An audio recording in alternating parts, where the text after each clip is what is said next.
Hey guys, tonight we drift beyond the crash of surf and into a world where maps are made of memory and stars are your only compass. You're standing at the edge of a long wooden canoe, a waka hurua, lashed together with sennet rope, its hulls curving like the bones of whales. The sea ahead yawns open and endless, painted in moonlight. All you can hear is the gentle slap of waves and the rhythmic call of the steersman. The sky. It's not just for wishing on. It's your highway, your teacher, and sometimes your harshest critic. You know exactly where you're going, even if the ocean doesn't care. A few thousand years ago, give or take, your ancestors launched out into the Pacific in vessels just like this. Giant outriggers stitched together with patience and coconut fibre, moving toward whispers of land whispered by birds, clouds, and gut instinct. One wrong move, and you're just another sea tail. You probably wouldn't survive this. No GPS, no sailboat selfies, no backup plan. So before you get comfortable, take a moment to like the video and subscribe, but only if you genuinely enjoy what I do here. And tell me, where are you listening from tonight? What time is it by your clock? Now dim the lights, maybe turn on a fan for that soft background hum, and let's ease into tonight's journey together. You sway with the motion of the waka. Beneath you, the water's so deep it feels like it could swallow not just your boat, but your thoughts. You've been voyaging for weeks. The nights blur into the next, and the stars, Teika or Tehrangi, the fish of the heavens, unfurl their shimmering net above you. Each cluster, each bright speck has a name and a purpose. Orion's belt. In Maori lore, that's Tautoru, your pointer stars. You know them all. They were drilled into you with lullabies and arguments around smoky fires. And yet, even with all that knowledge, sometimes you just feel the way. A twitch in the stern, a shift in the air. A cluster of birds where there should be none. You tilt your chin up and breathe in the salted night, hoping for a sign. Historians still debate the precise dates of these early migrations. Some say the Great Polynesian expansion reached Aotearoa around the 13th century. Others place it closer to the 11th. The truth? Probably depends on which canoe they asked. What they do agree on is that it was intentional. This wasn't some accidental landfall after being blown off course during a wild tiki bar crawl. Your people meant to come here, and now, as one of them, you watch as the first outline of land slips up over the horizon like a shy whale. Aotearoa, the long white cloud. Mist dances along its flanks, teasing the peaks and crags of a place that feels ancient, even new. It doesn't roll out a red carpet.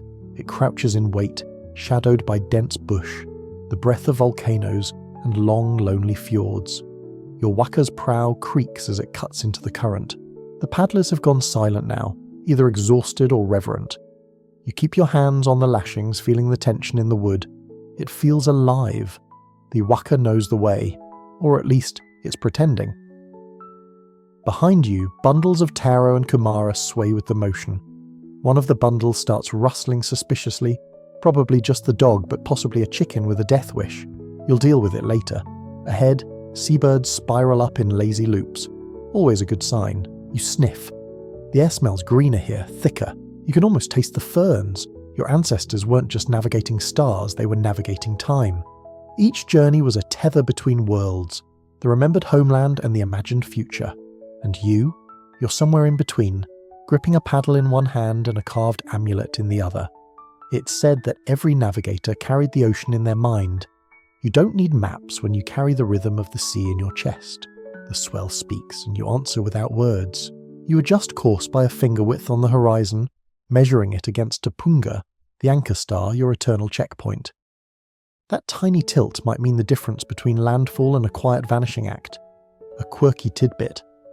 Some oral traditions speak of explorers who followed floating logs across the sea, believing they were signs from the gods. You'd like to believe your navigation is slightly more advanced than log-based destiny.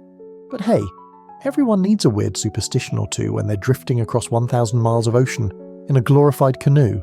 The coastline begins to sharpen now, trees rising in silhouette, mountain ridges like sleeping giants. There's a silence that settles over the crew, a hush that isn't fear but something close to awe. You whisper a karakia, a chant for safe landing. You reach down and touch the water. It's colder here, heavier. This place isn't just a new home, it's a challenge, a test of everything you've been taught. The forests here are darker. The birds cry with stranger voices. Even the stars seem to shift slightly, like they're rearranging themselves to test your memory. As your feet hit the damp sand, your pulse quickens. The beach is thick with driftwood and kelp, and behind it rise ferns taller than a man. You plant a carved stone near the shore. It marks your arrival, your presence, a line in the tide. The canoe creaks behind you as others begin to disembark. One of them slips and lands squarely in a puddle, with a sound that kills the solemn mood. You try not to laugh, too much. Your bones are cold, your mind spinning. A new chapter begins, though you don't call it that. You just breathe in the scent of moss and possibility. You've arrived. Your first memories aren't of toys or lullabies, they're of water, not splashing around in some shallow stream, but the steady slap of tides against stone, the slippery texture of seaweed between your toes, and the distant thrum of drums from the Weranui as the older kids practiced haka steps you'd one day have to learn. You grow up in a village nestled between a bay that always seems to glisten and a ridge of hills that everyone swears are shaped like a sleeping taniwa. Your house is a simple thatched structure, woven with flax and patience. The mornings smell like roasted kamara and damp fern. The floor's always just a little bit cold even when the fire's warm. By the time you're walking, you already know what it means when the clouds stack like fish scales.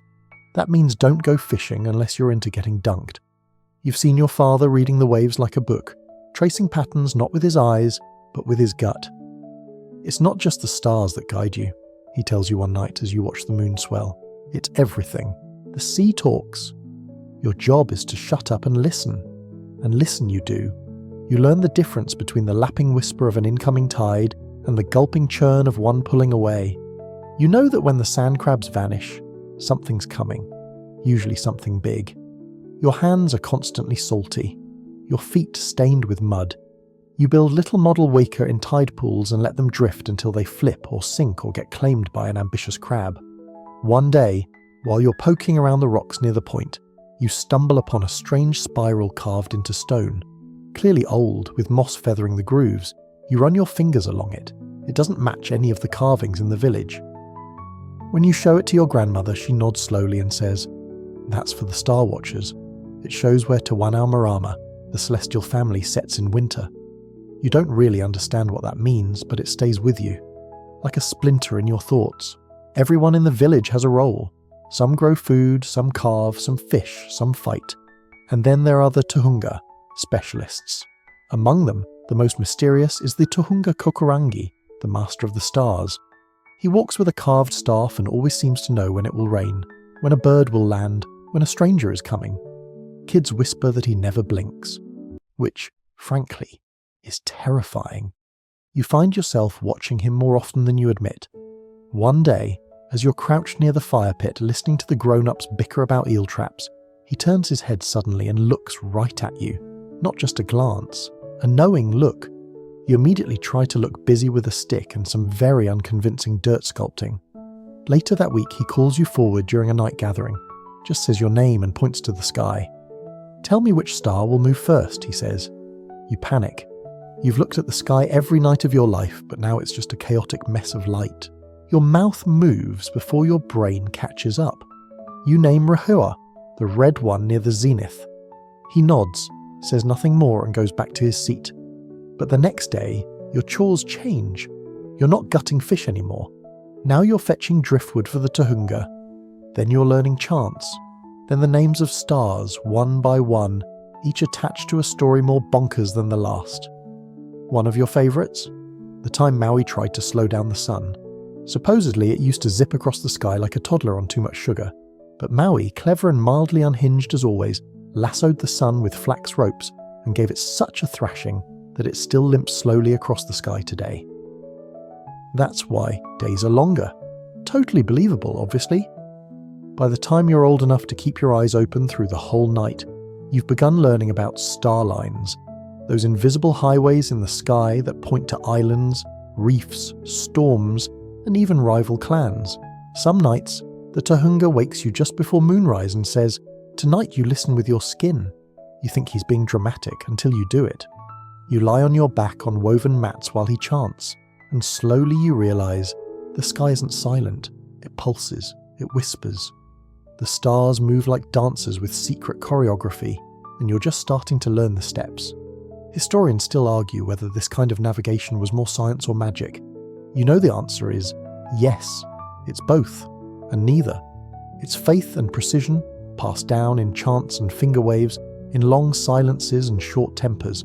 It's like learning to hear a song that everyone else insists isn't playing. You start building your own little sky map, not with ink, but in your thoughts. You assign stars to places you know. That little cluster leads to the reef where the stingrays gather. That faint smudge of light near the southern horizon. That's where the big winds come from. You memorize every position, every shift, and yet nothing prepares you for your first solo night on the beach. It's part of the training. They give you nothing, just a cloak, a shell of water, and a low fire. You're to spend the night watching the stars alone, tracking their path. Sounds romantic. It's not. The wind whines. Mosquitoes plan a coordinated ambush, and every time a branch cracks in the bush, you assume it's a Tanilfar coming to judge your astronomical knowledge. But you endure. You trace the sky hour by hour, and somewhere around the darkest part of night, when your thoughts are slow and your fingers stiff, you realize you're not memorizing stars anymore. You're remembering them. By now, the Warrenwe, the great meeting house, is more than just a carved building where adults drone on about ancestors. It's your second classroom, your star map, your quiet nighttime theatre. During the day, it's lively, buzzing with the rhythmic thunk of carving tools, the laughter of cousins, the smell of fern-smoked meat. But at night, that's when it transforms. You lie on your back on woven mats beside other young trainees, eyes wide and ears perked as the elders begin the night's teaching. Not with facts, but with waka talk, proverbs and legends so vivid they leave mental footprints. There's something about hearing stories in the dark that makes them feel more real. Like if you blink wrong, you might miss a god walking past the door. Tonight, the Tohunga speaks of Tahiramatia, the god of wind, who ripped out his eyes and hurled them into the sky, creating the stars. That one hits differently. You can't stop thinking about it. It's wild and poetic, and maybe a little relatable depending on how much sleep you've had lately. He walks among you, pointing his carved toko-toko staff at the rafters, which are inlaid with star patterns. That one, he says, tapping a swirling cluster, is Matariki. When she returns to the sky, the new year begins. Matariki becomes your obsession. You track her every year, sometimes with excitement, sometimes with unease. You learn how her brightness foretells whether crops will thrive or struggle. Some elders say if one of the stars in the cluster is dim, it's a sign to prepare for hardship. Others argue the opposite. Historians today still can't agree on how many stars the Maori originally recognized in Matariki. Some say 6, others swear by 9. Depends on who's telling the story and how long they've been drinking kava. The Warrenwe isn't just about mythology. It's a star chart, a debate hall, a place to train your tongue as well as your eyes. You learn chants to recite the celestial names in order. The rhythms help you remember. Your favourite has an odd skip to it, like a canoe wobbling over waves. You hum it constantly, even while chewing on dried fish, much to your auntie's dismay. One night, a particularly odd discussion breaks out. Someone suggests that the stars aren't fixed, that they shift over generations. It sparks a full-blown elder argument. One claims it's due to the tilt of the earth. Another insists the skies are skin stretched over a rotating bowl. A third mutters something about fish bones and moonlight. Honestly, you're not sure who's winning. But you are learning that knowledge isn't always about certainty. It's also about holding contradictions without dropping them. A quirky moment? An elder insists that when she was a girl, she saw the stars flicker like a firefly's behind. No one questions her. She's got that dangerous sparkle in her eye that suggests she might throw a sandal at you if you do. You spend hours watching the elders trace invisible lines from one star to another, narrating imaginary voyages. Your task is to memorize the line they draw, and to be able to walk it in your mind, forward and backward, until you can follow that route in your dreams. Some nights you think you can, other nights you fall asleep drooling on your shoulder halfway through the chant. Every carving in the Warrenwe tells a story. Some are ancestors, twisted in stylized spirals and wide-eyed expressions. Others represent journeys, both successful and less so. You learn to recognize one figure with a distinctly crooked leg as Ruata Kakari, the navigator who mistook a whale for an island and tried to plant crops on its back. He's become something of a running joke, and you make a mental note not to repeat that mistake, no matter how hungry you get. You notice something curious. Sometimes the elders contradict each other. One says Puanga, Rigel, is the proper signal for the new year, not Matariki. Another calls that heresy.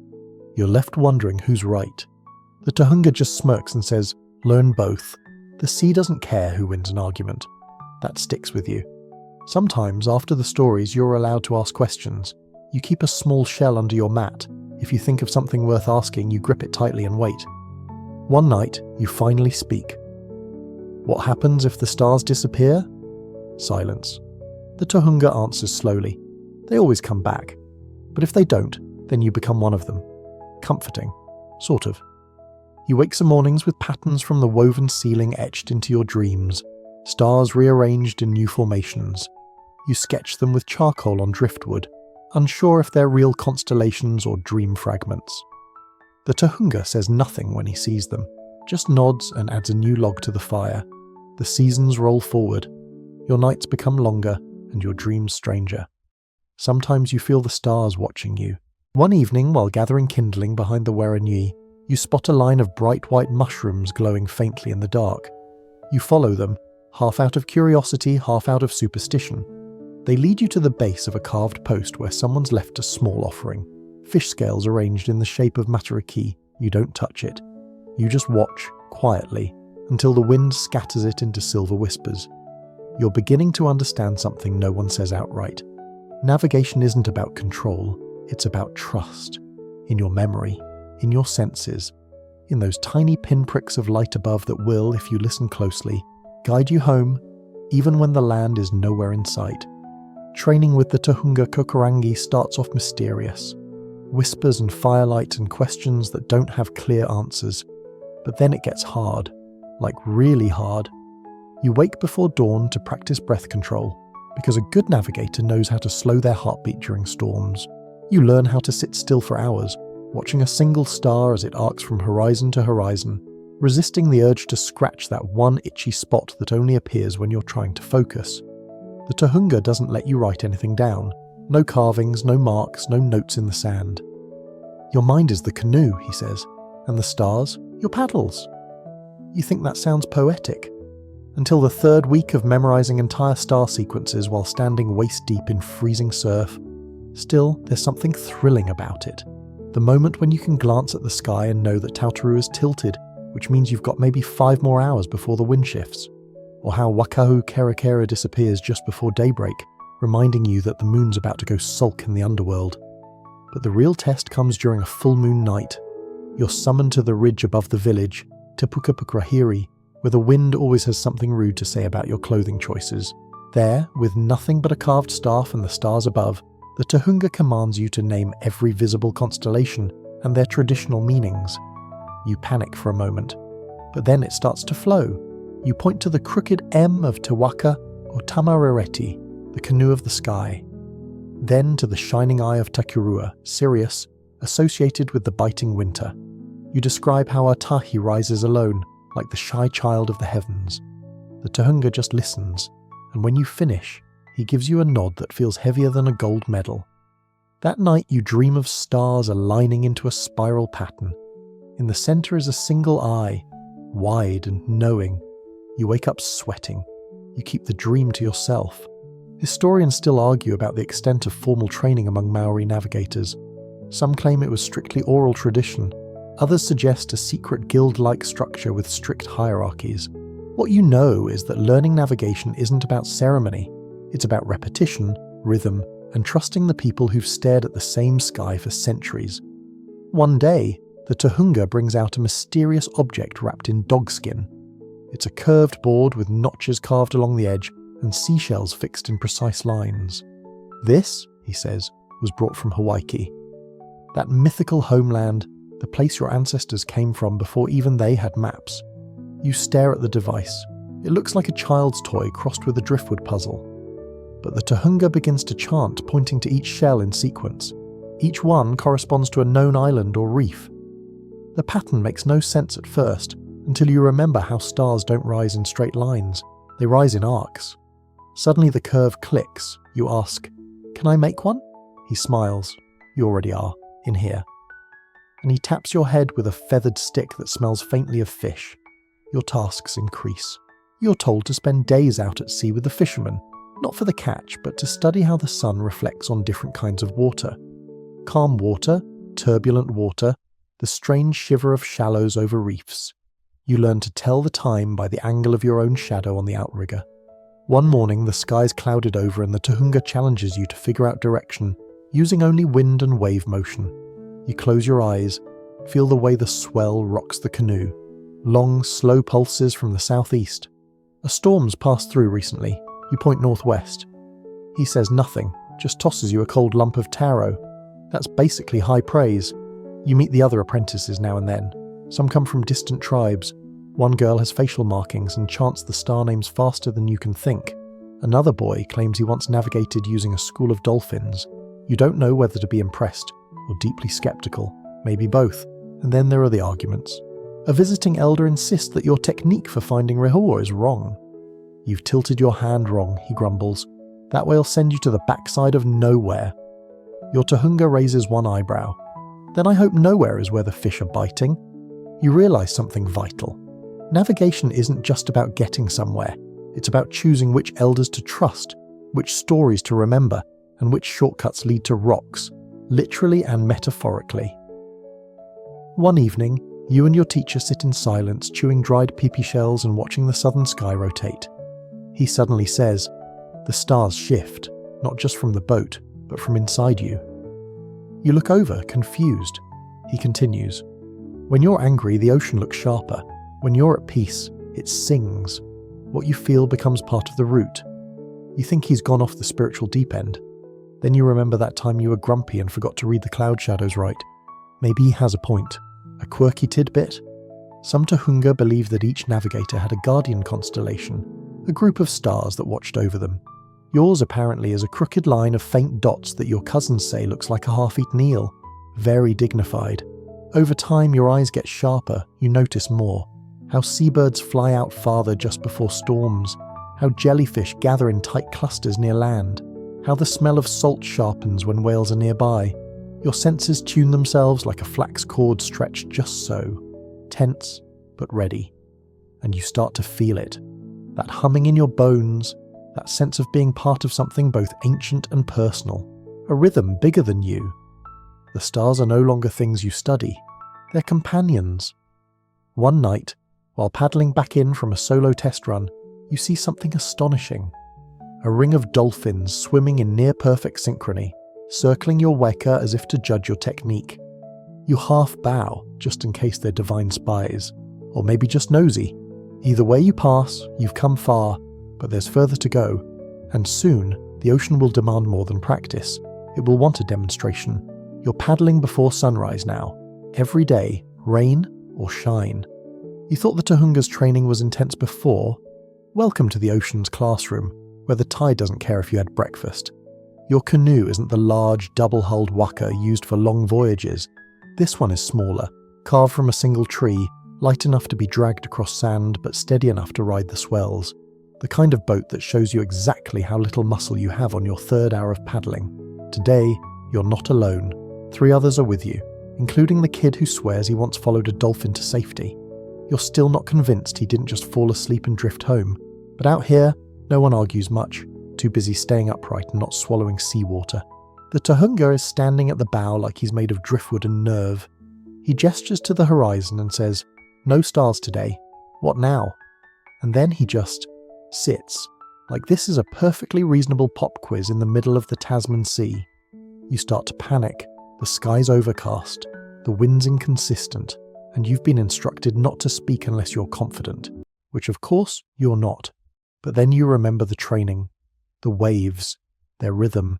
You feel it in your calves through the hull. There's a longer swell beneath the surface chatter, a deep pulse that moves from southeast to northwest. You let the paddle rest in your lap and close your eyes. Direction by swell pattern. It sounds like magic, but it's just listening differently. "Northwest," you say quietly. The Tohunga opens one eye. "Barely," he replies, "but you're not wrong." You decide that counts as praise. Historians still debate whether Polynesian navigators used only stars or had a full toolkit of backup techniques. Currents, animal behaviour, cloud formation, even the colour of the ocean. From where you're sitting, drenched and sore and slightly seasick, the answer is obvious. They used everything. You spend weeks on these training journeys, always just out of sight of land, sometimes drifting for hours in silence. You learn the moods of the sea, how she teases before she tests you. One moment it's calm, the next a rogue swell tries to flip your canoe like an angry toddler with a toy. You almost capsize once. A sudden gust catches your sail and for a breathless second you're airborne. Then splash, cold water in the face, the canoe tipping at a sickening angle. You scramble, dig your paddle hard and right the balance. The Tohunga doesn't move, just raises a brow. Next time, feel it, before it feels you. Thanks for that. But the experience leaves a mark. Not fear, well okay, a little fear, but mostly humility. You realise that all your knowledge, your chants, your memorised star lines, they're useless if you don't stay present, if you don't feel the ocean under your skin. One evening, you're resting after a long session when a visiting Tohunga tells a story over smoked fish. It's about a legendary navigator who once crossed thousands of kilometres using only the flight path of a single frigate bird. Supposedly, the bird spoke to him in dreams, drawing a map with its wings. Most people laugh. You don't. You've had strange dreams too. You're beginning to build your own memory palace, a mental archive of landmarks and markers, only none of them are visible. Instead of walls and halls, you have star paths, cloud stacks, wave timings, bird routes, fish migrations. Your palace is made of ocean, a quirky bit. You're told that some navigators could smell land before seeing it. A certain damp green smell mixed with volcanic rock and fern. One elder says he could sniff out an island like a dog after rain. You try this on your next trip. You mostly just sneeze and get salt water up your nose. Still, you keep practicing. You make friends with the birds, especially the gannets. You watch them closely, how they spiral before diving, how they rest on driftwood when the weather's about to turn. You swear one in particular starts recognizing your canoe. You name him Hone. He seems unimpressed. One afternoon, you spot a strange shimmer in the air above the horizon, a domed shape in the clouds. The Tohunga sees you staring and nods. That's cloud piling over land. Winds coming from inland, warm and soft. That's how you know. Your mind clicks again. Another piece of the invisible map revealed. You begin to trust these subtle signs more than your own eyes. The wind pressure on your cheek, the way your paddle drags slightly when passing over a sandbar, the stillness of the sea just before a squall. You're becoming fluent in a language that doesn't use words. You're also starting to build tools. The Tohunga shows you how to weave a tarapa, a kind of simple directional indicator made from feathers and bone. You lash it to the stern of your training canoe. It flutters with the wind, twitching in specific ways depending on airflow. Looks silly, works beautifully. You try to design your own star compass using driftwood and shells. It's more art project than functional tool, but it makes the Tohunga smile. Better a clumsy tool with spirit than a perfect one with no soul, he says. You suspect he's talking about more than just your shell placement. Some days the Tohunga doesn't even give you instructions. Just stares at the sea and says, "What's it telling you?" You mumble something about seabird height. He snorts. Try again. Use your feet. You take off your sandals, stand in the canoe barefoot and close your eyes. And suddenly you do feel something, a shiver in the hull, a soft change in tension. Like the ocean is shifting under you, leaning towards some far-off destination. You open your eyes, point silently. He nods once. That's enough. That night you dream of the sea as a sleeping god. You're walking across its back, careful not to wake it. The stars above you wink in rhythm, 3 slow, 1 fast, then stillness. When you wake, the pattern lingers. You're not a full navigator yet, but you're not just a student anymore either. You're becoming part of the pattern. You've always known your body would be part of the training. Arms for paddling, ears for wind, eyes for stars. But you didn't expect your skin to become a canvas. The first time they mention the Tomoko ceremony, your stomach does a little flip. It's not fear exactly. More like electricity. Because this isn't decoration. This is documentation. Each line, each curve tells your story, your lineage, your training, your role in the world. Once it's on your face, there's no hiding. The Tohunga doesn't rush it. He says your moko must wait until you've earned a design that speaks for you. Some lines belong to the sea, he murmurs one evening, some to the stars, some come from mistakes. You wonder what shape a mistake would be. Still, you begin preparing, physically and spiritually. You fast, you chant, you sit still while elders trace chalk lines across your arms, sketching potential forms. Each mark seems to vibrate with memory. A visiting Tohunga Moko arrives one dawn. His tools are bone and albatross quill stained with dark pigment made from burned kauri resin. He studies your face in silence, then nods once. Not yet ready for the face, he says, but your shoulders carry a long voyage. The pain? It's sharp, rhythmic, oddly hypnotic. Each tap feels like thunder in your bones. You grip the edge of the carved bench and breathe in time with the tapping. Inhale, tap, exhale, tap. You almost laugh at how meditative it feels. Right before the quill slips near your collarbone and makes you wince so hard your foot spasms. Afterwards, they wrap you in soft cloth and lay you in the werenui. You're not allowed to speak for a day. Let the markings settle, they say. You lie still, listening to the fire crackle and feeling like part of the woodwork. When you finally look, your shoulders and upper arms are covered in intricate spirals and lines. At first glance, they seem decorative, but look longer, there's a story. Wave marks for your first solo crossing. A small fishhook for the reef where you caught your first tarakihi. A subtle arc that traces your current star path. Hidden in one swirl is the shape of a gannet's beak. Historians still debate the full meaning of traditional Maori tattoo patterns.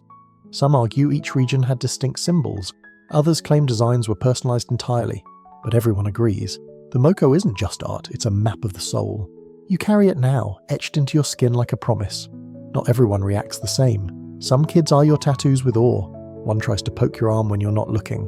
Your auntie rolls her eyes and says, "Now you think you're smarter than the stars, huh?" You grin and show her the tiny spiral she once carved into your paddle. She pretends not to be moved. A quirky story makes the rounds. One ancestor's moko was so detailed, a rival tribe once stole his head after battle just to keep the tattoo. You hope your future legacy involves fewer heads on sticks and more peaceful boat rides. After the moko, your training shifts again. You're taken on longer voyages, out past the familiar coastlines, into the wide water where the sea stops being friendly and starts asking questions. You begin recording everything. In your mind, your chants, your drawings in the sand. Your star maps grow more complex. You experiment with new memory tricks, building songs that anchor each star's position to a moment in your life. You hum them softly on the canoe, syncing them with your paddle strokes. You don't realize until later that your voice calms the younger paddlers. That, or they're afraid to interrupt your singing. The Tohunga starts testing you harder now. One trip, he deliberately gives you the wrong heading to follow. Half a day later, with no land in sight and the wind misbehaving, you pause and squint at the sky. Wait a minute. You recalculate. You sniff the air. You check the roll of the waves. You don't announce the correction. You just adjust your course. He notices, doesn't say a word, but that night he hands you a carved fishhook. Old, worn smooth. A quiet gesture. You tuck it into the pouch on your belt. It feels heavier than bone. One night, huddled under furs during a sudden cold snap, you share a story with your fellow apprentices. It's about your grandfather, who once mistook a glowing jellyfish bloom for ancestral spirits and paddled straight through it chanting karakia until he realized he was covered in stingers. Everyone laughs, especially the Tohunga, who coughs so hard he nearly falls off his log. But something else settles in that night. You're not just learning anymore, you're teaching too, passing on knowledge, stories, warnings, hope. You realize that's part of the role. One early morning, you're out alone when you notice the horizon go a strange shade of yellow. It's not sunrise yet. The sky's too thick. You taste something metallic in the air. Moments later, a low groan rolls over the waves. Deep, distant, ominous. You turn back immediately. When you reach the shore, there's a rumble beneath your feet. Earthquake. You brace against a tree as the world sways like an angry waka. The Tohunga finds you an hour later. He nods slowly and says, "Good." You listen to the sea. Later, you help rebuild a section of the village wall toppled by the quake. The Tohunga tells a story of a navigator who could smell earthquakes before they happened. Probably nonsense, he adds. But then again, you did come back early. After everything, your moko still stings when it rains, but it's part of you now, like your paddle, your chants, your sea sense. It tells the world you're learning, growing, voyaging, and soon the ocean will ask you to prove it. You know this ocean like your own skin by now, where the swells flatten near reefs, where the seabirds circle without landing, where certain clouds gather like gossip. But none of that matters when you're faced with your first real disaster at sea. It starts simple, as most bad stories do. A training voyage just beyond the headlands, calm skies, warm wind, a woven basket of smoked eel tucked under the canoe seat. You're halfway through reciting a chant to chart your heading when the clouds thicken. Not gradually, but like a trap snapping shut. Wind rushes in from the east, hard. The canoe rocks. Spray lashes your face. Your fellow paddlers go quiet. You drop your chant, start scanning the sky. The horizon vanishes like someone pulled a curtain over it.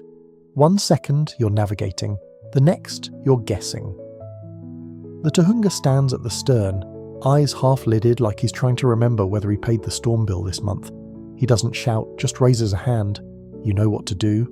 Shorten the sail, secure the lashings, shift the weight, drop the anchor stone, but not all the way. If you panic, the sea will gladly turn you into driftwood. The squall hits in full. Waves rise like hungry cliffs. Wind claws at the sail. Your paddle feels flimsy as a twig. You grit your teeth and brace, your fingers numbing from salt and fear. And yet, in the chaos, you remember something from the Werenui, a whisper in the dark from an elder. Storms are just angry teachers. Learn fast. You focus.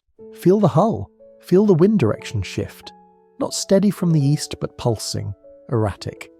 Probably a low-pressure tongue, wrapping off a distant front. Historians still argue whether Maori navigators understood atmospheric systems in modern terms, but the old stories talk about sky moods, cloud tempers, different names, same warnings. One wave slams into the bow. The canoe jolts. A bundle of gear goes flying into the surf. A young apprentice cries out, more in shock than pain. You reach for the side, yelling over the roar, "Hold on, we're not swimming today." The Tahunga, calm as always, steer by the swell, forget the stars, they're on break. You laugh, briefly, then gag on seawater. Eventually the worst of it passes. The storm doesn't vanish, it just grows tired. The sea, now sluggish and heavy, leaves your canoe bobbing like a forgotten sandal. You're drenched, sore, hungry, and only half sure which direction is home. But you're alive. That's a win. The Tahunga finally speaks. "Feel that?" he asks. You blink. "Feel what?" He grins. "Exactly. Nothing. Flat water means the sea's thinking. Don't interrupt." That night, back on shore, you sit by the fire wrapped in woven flax. Everyone's subdued. No bragging, no jokes, just silence. Until someone mutters, "That eel basket floated off," and the group bursts into exhausted laughter. You learn later that the weather may have been caused by El Niño, a phenomenon where Pacific winds shift and warm waters push storms farther than usual. Some scholars think this kind of oceanic pattern explains why Polynesian voyages came in waves, separated by decades. Others think that's coincidence. Either way, it makes you wonder how many other canoes were lost to a temper tantrum from the ocean. You spend the next few weeks relearning everything. You draw your storm memory in the sand, you chant its timeline at night, you name it like an old rival, you even carve its symbol, a jagged line flanked by gull wings, into the inside of your paddle. A quirky tradition your village holds? After surviving a storm, you cook a sky stew, random ingredients tossed into a pot to represent the chaos. The rule is, you have to eat it without asking what's inside. This year, you're 87% sure someone put in half a smoked worm. Still better than losing your canoe. The Tahunga now trains you with silence more than speech. He takes you on long paddles without saying a word. You're expected to read the sea, the sky, and his eyebrows. It's infuriating and effective. You start feeling direction before you measure it. A warmth in your left knee tells you the wind's about to shift. A tickle in your ear means there's a reef nearby. Your body becomes an instrument. One sunset, he tosses you a question out of nowhere. "What's the shape of your knowledge?" You stare at him, mouth open. He gestures at the horizon. Mine's a spiral. Some are waves, some are stones. Yours, you think, slowly. A net. For catching things that drift past. He nods, approving. Keep weaving. From that day on, you start naming things mentally as if they're caught in your net. A new cloud formation. Net it. An odd bird call at dusk. Net it. That feeling you got when the storm turned suddenly. Net it and knot it tight. Soon, you're back on the water, same route. Clear skies. But your mind's different. More alert, more flexible. You don't assume anything anymore. You test it. Confirm it. Cross-check wind against swell against gut instinct. You're less romantic, more precise. And that, paradoxically, makes you fall in love with the ocean even more. You begin to trust the spaces between facts, the gaps, the uncertainties. Historians still puzzle over how Polynesian navigators crossed such massive distances without compasses. They call it ethnoscience, or non-instrumental navigation. You call it Tuesday. Storms won't stop you anymore. They'll just remind you that knowing the sky is easy. Reading the sea? That's mastery. You're still not done training. But the sea just handed you a diploma, and unfortunately also took your lunch. You sit cross-legged on the beach, drawing circles in the sand with a stick. Not just doodles, these are maps, but not the kind you'd fold and stuff in a satchel. These exist only in your mind, and temporarily in this soft, salt-kissed canvas. This is the part of your training that nobody warns you about, mapping without maps. You start with a known reef, draw a swirl, then a series of wave lines for a current that bends westward, then the approximate position of the sun at noon, 3 days after the new moon. That's a memory anchor. You hum a short chant to fix it in your head. The Tohunga strolls past, glances down and says, "That reef's too close to the wind channel. Move it." You sigh and erase a section with your palm. The chant changes too. New rhythm, new tempo, like changing verses in a song. Everything is connected. Your chart isn't just spatial, it's temporal. It includes not only where, but when. The best routes don't just avoid danger, they harmonize with it. A reef that's perilous at one tide might be a safe harbor 4 hours later. A star that guides you tonight might vanish behind cloud banks tomorrow. So you memorize layers. Time of day, moon phase, cloud behavior, bird calls, even how your own stomach feels during different winds. Yes, your body is a barometer, and yours tends to gurgle when the southeast swell kicks up. Eventually, your teacher brings out a bundle wrapped in tapa cloth. Inside, a watu stone, smooth, volcanic, about the size of your fist. Every navigator carries one, he says, not for luck, for grounding. The stone's warm from the cloth. You press it to your chest and feel your heartbeat echo through it. Another chant begins to form in your mind. This one slower, steadier, a foundation. Some scholars today liken this mental system to a kind of living GPS, cognitive cartography, they call it. They try to model it in software to simulate how navigators use no written maps, no instruments, and still reach distant islands with startling accuracy. But they often miss one key element: feeling. These maps aren't just calculations, they're relationships, and you're building yours, one pulse at a time. Later, out on the canoe, your Tohunga tests you. "Where are we now?" he asks suddenly. You don't look around, you close your eyes. You feel the slight leftward pull of a southbound current. You hear the squawk of tara birds overhead, common near mid-sea reefs. You smell sulphur, subtle but familiar, possibly the vented steam from the undersea rock bed called Ngapuketohu. It rises just before the safe corridor to the outer islands. You open your eyes and point west-northwest. He grins. "Didn't even check the sky." You shrug. "Didn't need to." He raises his brow, then chart the way home without it. Challenge accepted. You do. Paddle by pulse, swell by swell, half-remembered wave intervals, the itchy feeling in your shoulder when the wind goes off script, and when you make landfall within view of the firelit shore, you almost fall backward from relief. But you don't. You just grin like a madman and kiss your paddle. It's tradition now. The Tohunga hands you a new shell painted red and green. For your memory string. Your what? He introduces you to a new tool, the kapehu, or memory cord. Think of it like a necklace with charms, except each shell or knot stores a route detail. That red shell, current, green shell, windshift. A feather means seabirds. A bone chip? Hidden reef. You run your fingers along it and chant your map like a prayer, a quirky debate among modern historians.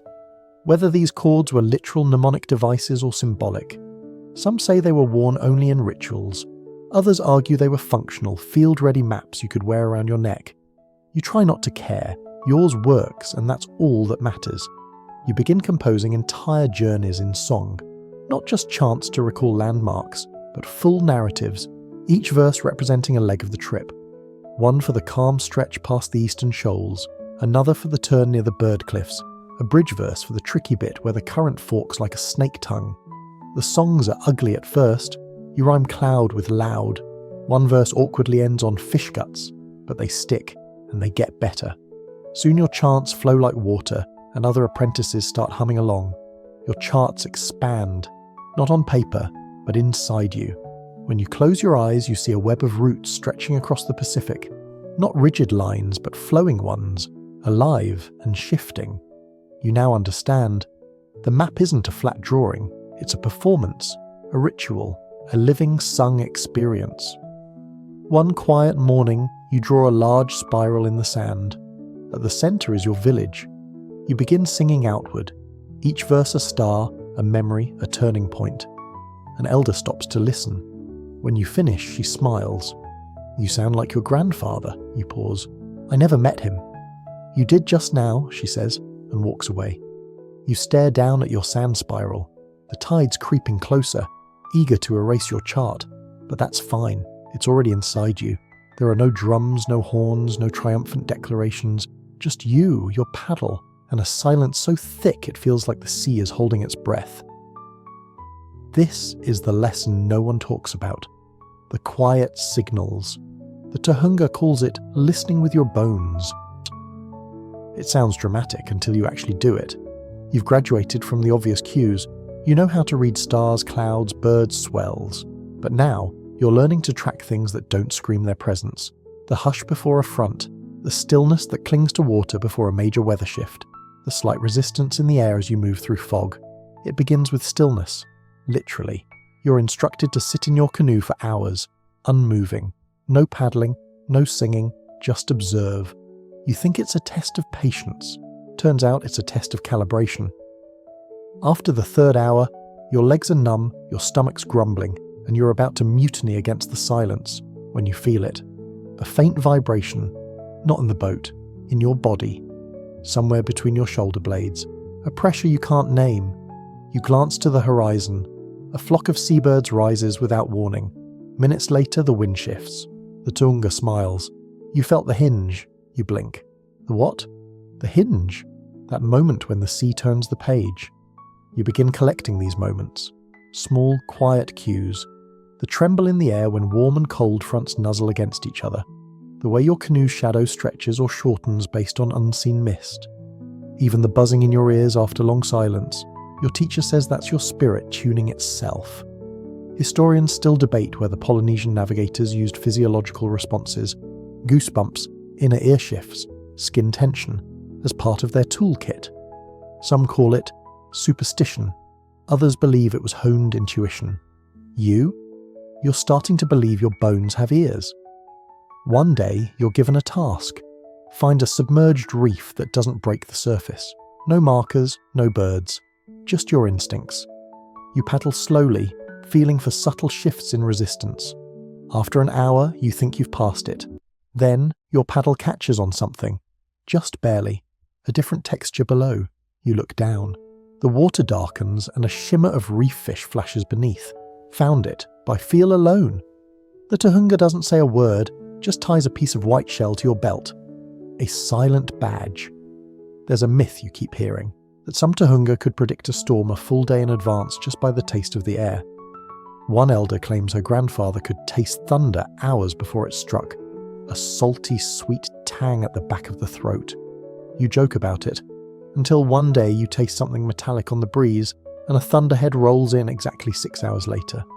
You're beginning to notice the strange, the fringe, the deeply specific, like how certain jellyfish show up just before a southbound current shift, or how the clouds near your island form vertical stacks when the tide is unusually low. One evening, you notice your fingers prickle as a low mist forms. Not cold, electric. You don't question it. You simply steer the canoe a few degrees left. Moments later, a sharp piece of driftwood floats past where your bow would have been. Close call. Another trick the Tohunga teaches, watching for reflected light. Not in mirrors, but in the undersides of clouds. Land reflects a different glow than sea.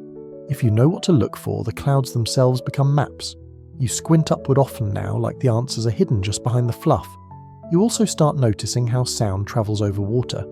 Some days you can hear voices from the village beach even when you're a mile offshore. Other days, total silence. That tells you something about air pressure, humidity, wind direction.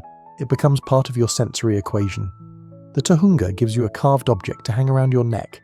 At first glance, it's just a spiral of bone. But run your fingers across the surface and you'll find a tiny notch. That notch? It always catches the wind slightly when there's a shift in weather. You wouldn't notice unless you were looking for it. That's the point. Your training now is as much about noticing as it is about knowing. A quirky practice. Some navigators sleep with one ear pressed against the canoe hull, believing they can hear distant land through the water. You try it once. You mostly hear crabs, but you do begin to notice how certain swells echo. A deep resonance means deeper water. A hollow one? Sandbanks. One night, you have a dream. You're floating in total blackness. No stars, no sound, just the rise and fall of water. Then, a single tone, a musical note, echoes through the void. You follow it. It turns into a chant which becomes a wave, which becomes a path. You wake up whispering the melody. You write it into your memory song. Another verse, another signal. From now on, the sea doesn't just speak with waves and wind. It hums, and you hum back. You've become quieter. The Tohunga notices. Good, he says. Silence is where direction hides. You still recite chants, still track stars, still tie memory strings. But underneath all of that is a new layer. The unspoken, the soft clues. You're not just a navigator now. You're a listener. And the sea has a lot to say. You're sitting beneath a coconut tree weaving. Not baskets, not mats. Something more delicate and a lot more frustrating. You're building your first set of navigation tools. Real ones. The Tohunga hands you a bundle of materials. Finely shaved coconut fibres, curved driftwood slats, dried vines, smoothed shells, even a bird skull. He sits beside you, legs crossed, humming absently. Make it sing, he says. Don't just make it work. You have no idea what that means, but you nod like you do. Your first attempt, a disaster. The shell falls off. The slats warp in the sun. A crab walks over it and the whole thing collapses. The Tohunga stares at it, tilts his head, and says, "It's very enthusiastic," which is polite speak for this would guide you straight into a whirlpool. You try again, this time slower. You run your fingers along each stick before you tie it. You balance the curve, feel the tension in the fibres. You begin to understand. These aren't just materials, they're memories. The coconut fibre is from your aunt's grove. The shells are from the reef where you almost lost your paddle. The bird skull was gifted by a child who insisted it belonged to a sky spirit chicken. You didn't correct her. The resulting tool is strange, beautiful, slightly lopsided, but it points. It's your first star compass, a flat, lightweight frame with radiating arms, each aligned with a known star path. You hold it up at night, tilt your head just right, and the stars fall into place like pegs on a stringboard. Some arms are longer, marking major routes. Others are short, like whispered alternatives. It works best if you hum while using it, which you do. A quirky historical curiosity? Archaeologists once found a turtle-shaped navigation device in the Pacific and argued about it for years. Some said it was ceremonial. Others believed it mapped wave refraction around islands. A few insisted it was a children's toy. One elder shrugged and said, "Sometimes, all three. You ask your Tohunga about it. He just says, if it feels true, it is. You take that as permission to get weird." Next, you weave a current reader, a set of thin cords with weighted shells at the ends. Hang it from your canoe's boom, and the cords sway depending on current direction and strength. You add a red dyed feather to one line. Why? because it looks nice. And maybe the ocean likes flair. You're told to name your tools, not for show, but for memory. Your compass becomes Ngā Wetu Korero, the stars that speak. Your current reader is Te Tangi o Te Moana, the ocean's song. The names help. Every time you speak them aloud, they settle deeper into your bones. The Tohunga then introduces you to a more abstract concept, the wave compass. It's not a physical object, it's a mental grid, based on the angle, rhythm and speed of swells hitting your canoe. Each direction has a feel, long and slow, short and choppy, diagonal and syncopated like a bad drum solo. You're expected to learn them by repetition. So you paddle, for hours, blindfolded, not joking. You wear a flax wrap over your eyes and steer based on how the canoe moves beneath you. The Tohunga sits at the stern, silent as ever. If you drift off course, he taps the hull twice. You hate the sound. It means you've lost the thread. But eventually, the taps become rare. Then they stop. You still hear the waves, still feel the shifts. But now you respond without thinking. You've become your own compass. Historians have long marvelled at this level of skill. Some thought it was exaggerated oral tradition. Others now believe it's real, muscle memory fine-tuned over decades. Like knowing a road so well you can walk it in the dark, backwards, half asleep, you're beginning to get it. One afternoon, the Tohunga brings you a strange object, a conch shell, hollowed out and etched with lines. He holds it to his ear and hums. The wind changes pitch, he says. Use it when there are no birds, no clouds, no hints. You try it. It's like hearing the sky breathe. Subtle, eerie, oddly comforting. You hang it beside your feathered current reader. You're starting to look like a travelling curiosity shop. You begin testing combinations. Star compass and current reader. Wave compass and cloud shape. You chant while adjusting the chords. The canoe responds like it's pleased. The Tohunga chuckles. Now you're learning to make them dance. He gives you one final challenge.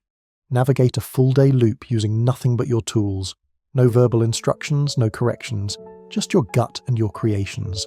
You set out before dawn, stars low, air cool and clean, and the ocean's still asleep. You use Ngā Wetu Korero to set your course at first light. Mid-morning you adjust based on wave patterns. By noon, you're reading wind shifts with your current reader. By sunset, you're back, precisely where you started. The Tohunga is waiting, chewing on smoked fish. You forgot the chant for the reef, he says. You nod. I felt it instead. He grins. You're not a tool maker now. You're a tool user. Later, by the fire, you polish your compass, retire loose shell, hum a verse. You realise these tools aren't replacements for intuition, they're extensions of it. Visual reminders of something deeper, something ancient. From now on, you'll trust your paddle, trust your song, trust your compass made of wood, feather, shell and stubborn hope. And most importantly, trust the map that lives inside you. You wake before sunrise to the smell of smoke, the sound of singing, and the faint nervous flutter in your stomach that tells you today is not like other days. It's ceremony day. Your name has been added to the carved staff of the Tohunga. You've been selected, not just as a student, not just as a star reader, but as the Kaitataki, the one who will lead the upcoming Wakatere Waka, the sacred trial voyage.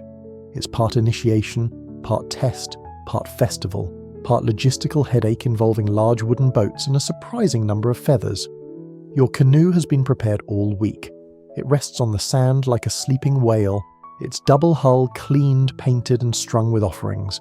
Small carved idols of Tangaroa dangle from the rigging, and there's a woven mat at the bow with a small pile of dried ferns and polished shells, blessings from the village.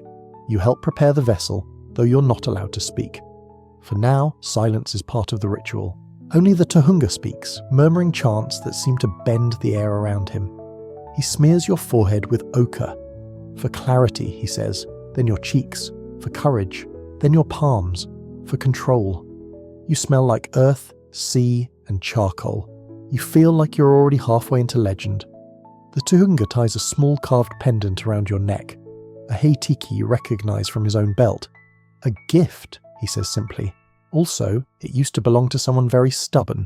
You'll get along. The village gathers on the beach. People sing, children toss flower petals, and one boy tries to paddle a coconut. You smile despite your nerves. Just before launch, someone slips something into your palm.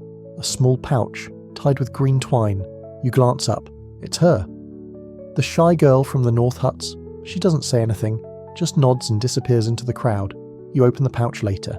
Inside is a tiny carved fishhook made of mother of pearl. You don't know if it's for luck, love, or both.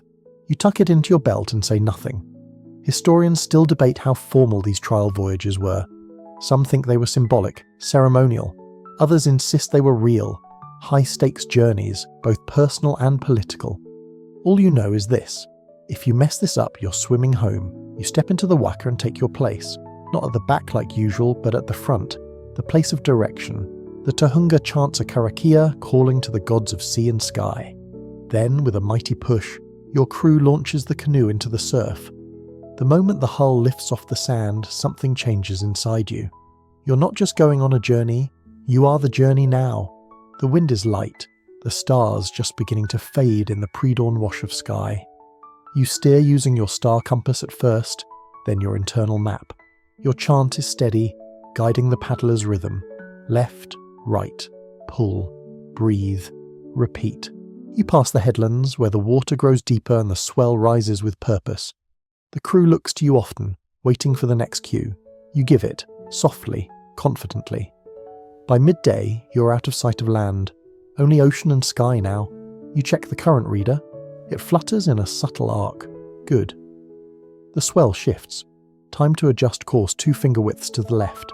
And then, because the sea always has a sense of humour, a sudden gust of wind slaps your sail sideways. The hull wobbles. Everyone tenses. You drop the sail halfway and signal for paddles. Crisis averted. You chant again, and the rhythm returns. A seabird appears, Tycho, wide-winged and sharp-eyed. It circles 3 times, then heads west. You nod. That's your signal. Land lies that way. By late afternoon, you reach the halfway mark, an atoll barely above sea level, ringed with coral and swaying palms. You land briefly to rest, refill water gourds, stretch legs. You don't speak much. This isn't a picnic. It's a proving ground. You find a quiet spot, dig a shallow hole and bury the small fishhook from the shy girl. Not as a goodbye, but as a marker. A moment fixed in place. A secret waypoint only you know. You paddle back under a sky painted orange and gold. The wind softens. The sea seems to hum with approval. You arrive by moonrise. The beach is lined with torches and singing voices. The Tohunga waits at the shoreline. You step off the waka barefoot, the cool sand grounding you again. He says only 2 words. You returned. You nod, exhausted and grinning.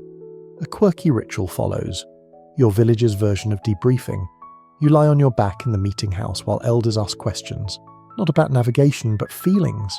What did the wind feel like? What colour were the swells? Did any birds insult you with their flight patterns? You answer seriously. They nod. You've passed. That night, you're invited to speak before the fire. You tell your story. Simple, honest, with 1 or 2 exaggerations about the size of the waves. Everyone laughs. You see the shy girl again. This time, you nod first. You sleep outside under the stars, your tools beside you, your name now woven into chants sung by others. You're a navigator now, and tomorrow, the sea will call again. It begins as a whisper. Not from a person, but from the sea itself. A shift in current. A tug in your chest. The Tohunga notices before you say anything. He smiles without looking at you. Time to sail through the teeth. You're heading out again, but this time it isn't a practice run or ceremony. This is real. A long-distance voyage to deliver gifts, messages and news to a sister village far down the coast, past craggy cliffs and reef-laced bays. You'll be gone for days, maybe a week, maybe longer if the sea gets cheeky. You've been chosen to lead the waka, and this time, there's no safety net. The canoe is ready. Provisions stacked in woven baskets. Taro, dried fish, gourds of water, fire-starting tools, spare lashings, and, perhaps most importantly, a tightly wrapped bundle of snacks from your aunt, who doesn't trust anyone under 70 to feed themselves properly. As the sun rises, you launch. Your crew is experienced. Quiet, strong, focused. They don't talk much, which is fine. You're too busy listening. Every creak in the hull, every gust of wind, every subtle flick in the sea's rhythm, it all matters. You chant to the sky, not for luck, for memory, for rhythm, for respect. The stars from your mental map rise like old friends. Tautaru, the three-pointed belt, Puanga, glowing near the horizon, Takurua, bright and sharp. They tell you your path. By day you switch to your wave compass. You feel it in your thighs, your spine, your ankles, each motion a message. The swell is with you for now, long and steady, like the breath of a sleeping taniwa. But by the second night that breath becomes uneven. Clouds gather, the wind picks up. You can feel the change in your ribs before the sky confirms it. The storm doesn't scream in like last time, it sneaks up, a rolling wind, a deep pressure that presses on your lungs, a weird quiet just before the first gust snaps your sail like a startled gull. "Drop it," you shout. Your crew acts fast, you've trained for this. Rain begins, cold and sharp, stinging your arms and soaking through your flax cloak. The swell rises fast. Visibility plummets. Stars gone, land forgotten. Now it's just you, your instincts, and the angry sea. You chant, louder this time. Not pretty, not poetic, just functional. Every verse holds a direction, a warning, a reminder. Count the pulses, read the roll, trust the dip, mind the drift. You steer not with sight, but feel. The hull speaks through the paddle. The spray stings differently depending on wind angle. The feathers on your current reader twist to the right, meaning the drift is northbound. You adjust again. Hours pass. It feels like days. Then, finally a break. The wind softens, the clouds thin, and there, low and gold on the edge of the world, is Rihua, the red star, your checkpoint. You grin. Water drips from your chin. Your hands ache, but you made it through the teeth. Historians still argue how ancient navigators handled storms with no compass, no metal, no maps. Some think they simply drifted until conditions improved. Others argue for subtle adjustments, dead reckoning, divine whispers. You now know the truth. All of the above. Plus a few bruised elbows and some deeply sarcastic prayers. At dawn, you spot the coast, not your home, but close. A familiar rock formation shaped like a sleeping dog. The landmark from your training. You're on course, you arrive mid-morning. The sister village greets you with cheers, shell necklaces, and more food than you can eat. Someone insists on an immediate retelling of the storm. You dramatise just enough. Add a giant flying fish. Everyone's satisfied. You stay for 3 nights, sleep in a guest waranui, trade news, swap chants. Learn a new verse from their star path, one that describes a hidden reef with a sly humour. Where the sea laughs but does not smile. You write that into your chant. It fits. A quirky fact? Their Tohunga insists the stars change personalities depending on the island. Takurua is strict here, she says, but near the volcano islands she flirts. You believe her. On your last night you sneak away to a high bluff. You sit under the stars and lay out your tools, your feathered current reader, your shell compass, your chant stone. You whisper the full route from memory, eyes closed, no mistakes. You're ready. The return trip is smooth, almost too smooth. The sea seems apologetic, like it's letting you win this one. When you arrive, the Tohunga says nothing for a while, just watches the crew unload gifts. Then he looks at you and asks, "Did the sea teach you?" You nod. "What was the lesson?" You pause. Breathe with it. Don't fight the storm, just listen to where it's trying to send you. He smiles. "That's a good answer." Then he adds, "But also tie your lashings tighter next time." Fair. You lie on the beach that night, body sore but calm. You watch the stars without needing them to speak, because now you understand their silence too. Your bare feet press into damp sand as you step onto a new shore. It's not your village, not your training ground, not even the atoll you once visited. This place is unfamiliar, thick with green mist, its trees hunched like old chiefs whispering to each other in a language you don't speak. You've arrived. The landfall isn't dramatic. No crashing surf or celebratory fanfare. Just the sound of paddles slipping into silence and the hollow creak of your waka settling in the shallows. Your crew is quiet, eyes wide, necks craned to study the thick canopy above. The Tohunga steps out first, plants his carved staff in the sand and mutters a karakia, a chant of arrival, a spiritual "excuse us, we're just visiting, please don't smite us." Then it's your turn. You carry a small putatara, a conch shell trumpet, strung across your shoulder. You raise it to your lips and blow. The sound is low, long and winding like a whale's sigh. It doesn't travel far through the mist, but it feels right. One by one, your crewmates disembark, touching the water with their fingers, murmuring blessings. Then you all kneel. A sacred fern is pulled from a woven pouch and planted at the edge of the beach. A symbolic claim, not of ownership, but of presence. We were here, it says. We walked gently. Historians suggest these rituals of landfall were deeply significant in Maori exploration. Not just spiritual markers, but legal ones, anchoring ancestry to geography. Some ferns planted generations ago are still referenced in tribal disputes. Others, probably trampled by moody seals. It happens. As you explore inland, you notice how quiet it is. Even the birds seem cautious. Your group moves slowly, eyes peeled. Every shadow feels like a guardian. This is first contact with a place, and it's not just the land you're meeting, it's whatever memories sleep inside it. At a clearing, your tohunga signals a halt. You form a circle, light a small fire, and offer food to the land. Roasted kumara, smoked eel, a few strands of your own hair. You whisper your name into the smoke, let it rise into the trees. We're visitors, it says, but we remember. A quirky ritual. You're instructed to place a shell in your mouth and hum quietly while walking through the forest. It's said the shell absorbs the forest's tone, a kind of spiritual echo. If it shatters later, that means the forest didn't like you. Comforting. Yours doesn't break. Not yet, anyway. You find signs that others have been here before. Faint stone arrangements in the moss. A series of shell fragments in a spiral near the water's edge. It could mean anything. A map. A story. A forgotten lunch. You draw it in your memory chant anyway. The day is spent mapping. Mentally, of course. No drawings, no carvings. Just chant. Hum, pace, remember.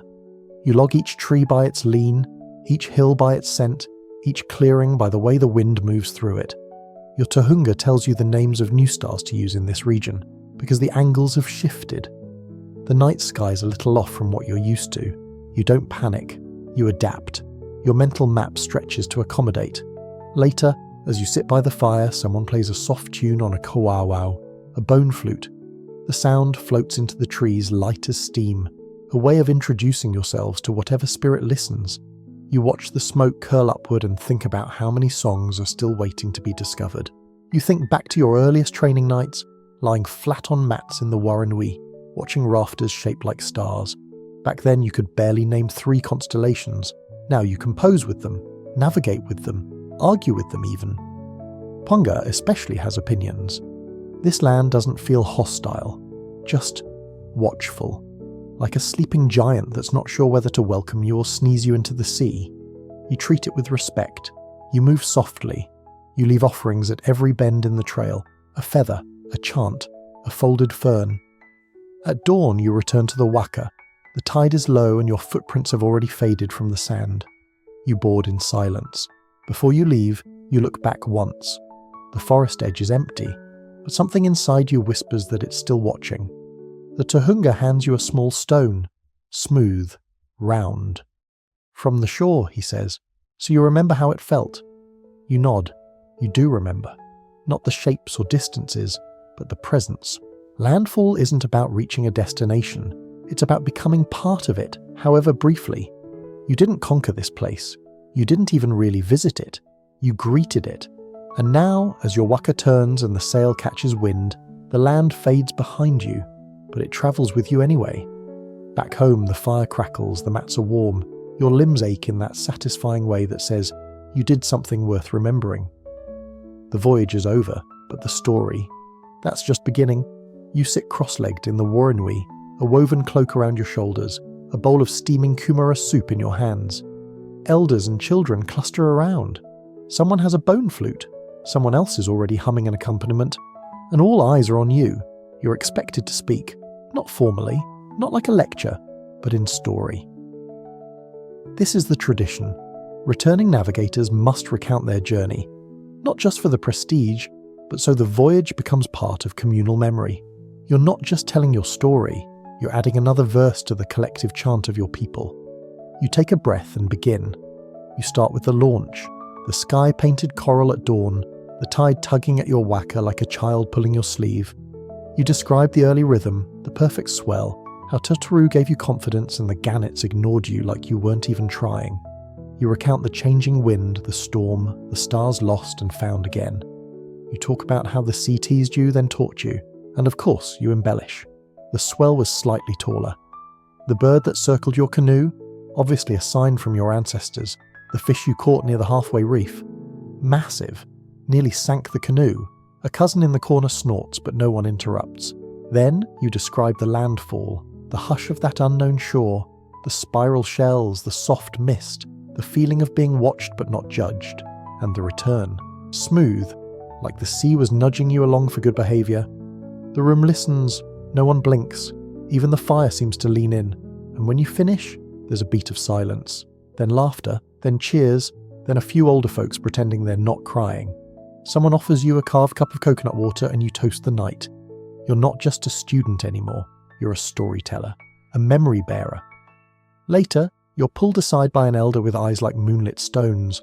She's seen 100 voyages, maybe more. Good story, she says. Mostly true, you reply. She grins. Doesn't matter, the ocean remembers the real one, and she walks off. There's a custom for new navigators after their first major journey.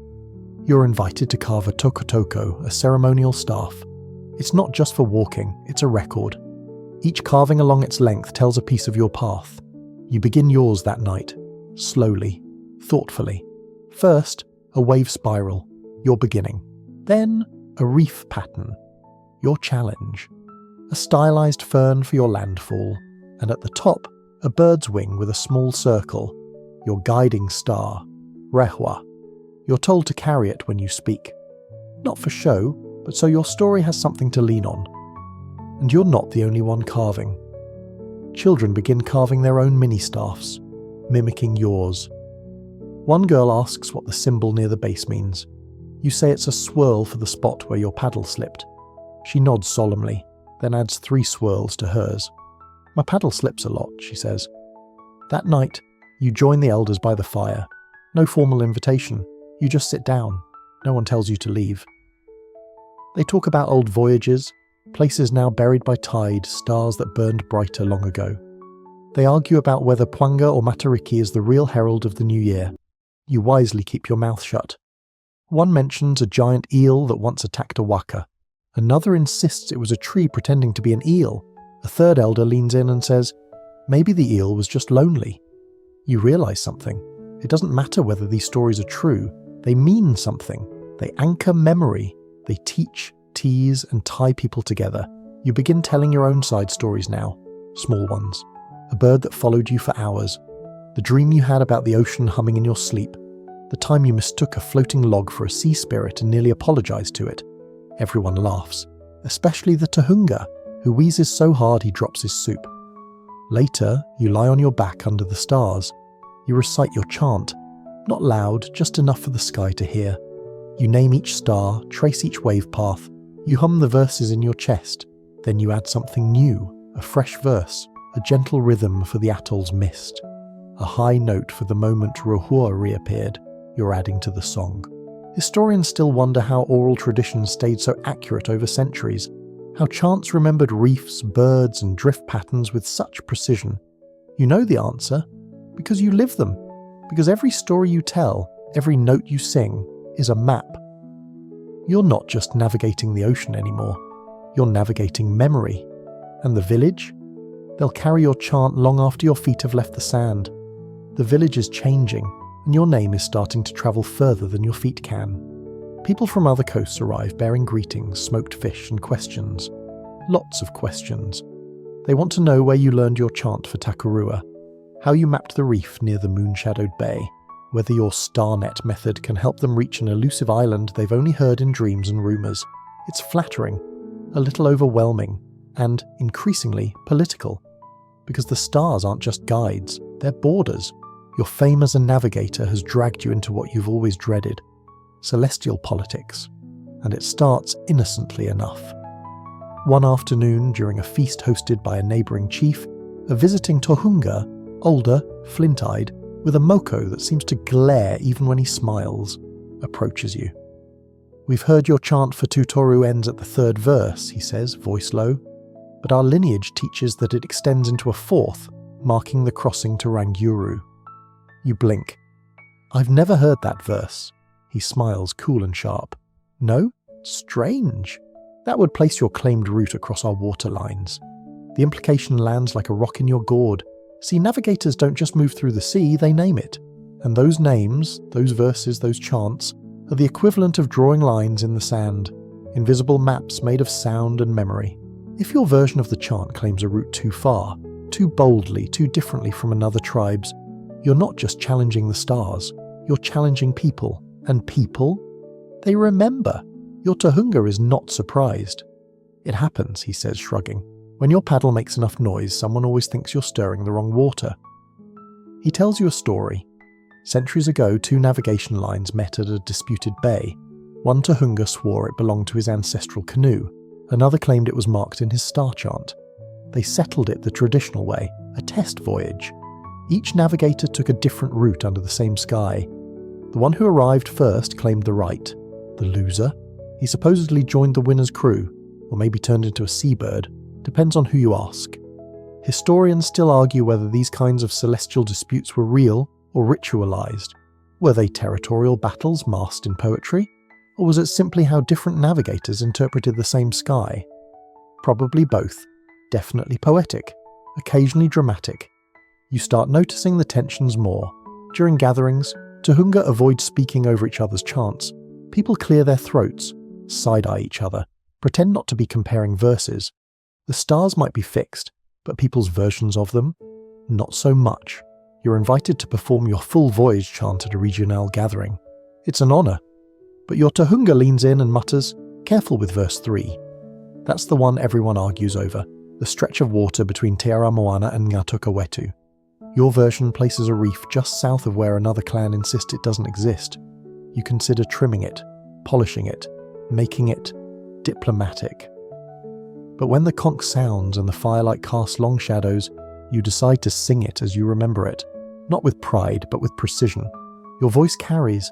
You feel the murmurs ripple through the circle. Some nod, some purse their lips. One elder closes his eyes, lips moving in a silent counter-chant. Afterward, no one confronts you, but you're handed a small woven pouch containing dried Korengo seaweed. A quiet message. "We heard you. We remember." The Tohunga pats your shoulder. "Welcome to adulthood." You ask him how he handled it when he was younger. "I mispronounced everything and ran away," he says. Don't do that. Despite the friction, something surprising happens. Your story spreads. Your chant is picked up, not just repeated, but added to. One apprentice from the East Coast adds a verse about your storm escape. Another weaves in the humming shell trick you learned in the mist. You're not sure whether to be flattered or mildly horrified. A quirky tradition, you notice. Some villages create satirical chants, playful versions of real navigation songs, usually sung during festivals or after too much fermented breadfruit. One night, you overhear children chanting a version of your route that includes a detour to flirt with a shark and a misreading that ends on a floating log. You laugh, they giggle, and run. Still, you begin adapting. You learn to frame your knowledge gently, to invite conversation, not challenge, to offer new verses as possibilities, not proclamations. Your star maps become softer around the edges, less inked, more breathed. You also realize this: the stars don't care about borders, they rise for everyone, so you start collecting the variations. Like shells from different beaches, you keep a mental catalogue of chant discrepancies. In one region, Puanga marks planting. In another, it's a warning. In one chant, Rahua is a healer. In another, a herald of storms. All true, all useful. One night, you sit by the fire with an elder from a northern tribe. You compare notes. He draws a route in the sand you've never seen. You counter with one of your own. No challenge, just curiosity. At the end, he laughs and says, "Maybe the stars shift because we do." And you realize these celestial disagreements? They're not obstacles, they're conversations. Maps made from dialogue, not just direction. You're still a navigator. But now, you're also a diplomat. A bridge. Your chants are tools, yes, but also invitations. And the more voices you hear, the clearer your map becomes. The stars are loyal companions, constant, dependable, generous with their light, and yet lately something feels off. It starts with a subtle unease. One night, you rise before dawn, your chant ready, your compass tool polished, your confidence high. But as you begin to orient yourself by Pwanga, the anchor star in your early chants, it seems misaligned, slightly left of where you expect. Not by much, but enough to make your breath catch. You double-check your compass, you recite your chant, you close your eyes and recalculate, still off. The Tohunga says nothing at first, but later, by the fire, he clears his throat and asks, "Did you see it?" You nod. He nods too. Nothing more. That's how it begins. The quiet recognition that sometimes even the stars forget their places. Some elders say it's your memory. Others suggest it's the sky itself shifting. Wiro must be restless, they murmur. The dark moon god twisting the heavens for fun. Some believe it's punishment for someone's broken tapu. Others blame the smoke from distant volcanoes, or birds flying in crooked patterns. Historians today offer a few theories. One is axial precession, Earth's slow wobble over millennia, which changes star positions ever so slightly. Another is tectonic drift, subtly shifting observer position over time. But in your world, the explanation is simpler. The sky is alive, and like all living things, it changes. You start hearing whispers.